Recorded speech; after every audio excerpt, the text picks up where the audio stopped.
కేసీఆర్ బిచ్చమేసినట్టు నేను 15,000 ఇస్తాను. మరి ఏమాయ 15,000? ఇప్పటికే వానాకాలం రైతు బంధు ఎగ్గొట్టినావు. మొదటిసారి 2,500 తప్పించినావు. ఇప్పుడు మళ్ళా 12,000కే కటింగ్ పెట్టే ప్రయత్నంలో ఉన్నావు.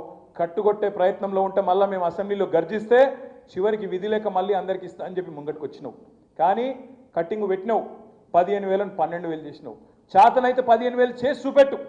నేను ఒకటే స్పీచ్లో కొడంగల్లా మొదలు ఏం చెప్పిండు? తెల్లారే వరకు అందరికి పైసలు పడతాయి అన్నాడు. కరెక్ట్గా 15 నిమిషాల్లో మాట మార్చేసిండు. నిజంగా నాకు డౌట్ వస్తుంది అప్పుడప్పుడు రేవంత్ రెడ్డిని చూస్తే. నీకు దండం పెడితే ఆగురా. కాదు, నాకు రేవంత్ రెడ్డిని చూస్తే డౌట్ వస్తుంది. అపరిచితున్న సినిమా ఉండే, అప్పుడు ఇటు మడతలు ఇటు తిరిగి ఇంకోటి తిరుగుంటాడు. ఇటు సేమ్ ఉన్నాడు, ఇటు రెమో అటు ఇంకోటి ఏంటి కాదు రాము రెమో. ఎవడు రామో ఎవడు రెమోనో. అరే ఇప్పుడే నువ్వే అంటివి కదరా భయ్, మార్చి 31 లోపల పడతాయని. సరే మన తెల్లారి వరకు పడతాయని అప్పుడే అన్నాడు. 10 నిమిషాలకే మళ్ళీ మొత్తం మార్చి 31 దాకా ఇస్తా, అది అయిపోయింది. ఇప్పుడు మార్చి 31 అంటే మళ్ళీ సంవత్సరం చెప్పలే తమ్ముళ్ళు, అది పెట్టుకోరు మీరు. ఎవరికి తెలియదు అది 2025, 26, 29, 30 ఎవరికి ఎరకలేదు.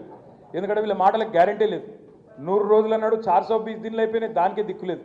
మళ్ళీ మీదికి వెళ్ళి ఇప్పుడు మార్చి 31. ఎందుకు ఎరికేనా మార్చి 31? ఎందుకు పెట్టిన ఎరికేనా డెడ్ లైన్? డబ్బాల ఓట్లు పడాలన్నా వద్దా? మరి ఓట్లు గుద్దాలంటే చూపెట్టాలి కదా దుకాణం. అదిగో గమ్మత్ అనిపించింది నాకు చూస్తే. వాళ్ళ లెటర్లు ఇచ్చిరట నిన్న. ఏది రాష్ట్రంలో